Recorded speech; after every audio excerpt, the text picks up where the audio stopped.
Вообичаено контроверзните теми содржат прашања поврзани со конфликти и проблеми кои што се актуелни, кои што предизвикуваат силни чувства и емоции, генерираат контрадикторни објаснувања и решенија, а произлегуваат од различни принципи, различни верувања, толкувања и убедувања. Пред се заради почитување на личноста на другиот, почитување на демократското право на истакнување на своето мислење и толеранција на мислењето на другиот. Напротив, треба се повеќе децата да ги поттикнеме да одговараат и да разговараат на контроверзни теми, исто така да го искажат со факти своето мислење и да го подкрепат со примери. Ке научат да споделуваат своји мислења, ке научат да влезат полесно во чевлите на другиот и да го слушнат мислењето на другиот, ке научат да ги препознаваат сопствените емоции, бидејќи овие прашања неретко се проследени со интензивни емоции кај учениците, и исто така да ги почитуваат и ги прифаќаат емоциите на другиот. Преку ваквиот тип на дискусии за контроверзните прашања, ке ги градат и своите морални и етички вредности.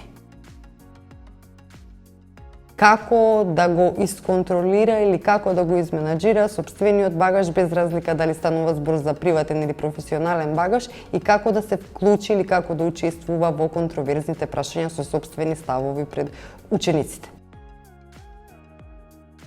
Пример за контроверзно прашање кој што сме го работеле со учениците е дали сметате дека лично со надворешни обележја, тетоважи, би требало да биде одбиено од работа заради својот изглед? Дали подобар лидер може да биде лице од машки пол или лице од женски пол? На часовите по литература скоро секоја тема, барем што се работи во 3-та и 4-та година, е поврзана со некаква контроверза, без разлика дали станува збор за сексуални определби, дали станува збор за девијации, за пороци, за што и да е. Сме разработувале прашања врзани со ученичкиот живот и права, како вклученоста на учениците во животот на училиштето, во однесењето на одлуки. Сме отворале контроверзни прашања поврзани со абортусот, прашања поврзани со различни сексуални ориентации, поврзани со носење на различни одлуки во релациите, во врските помеѓу учениците и слично. Значи, теми кои што можам да ги поврзам со наставната програма по психологија. Советот на Европа, преку програмата Демократска и инклузивна култура во операција во училиштата,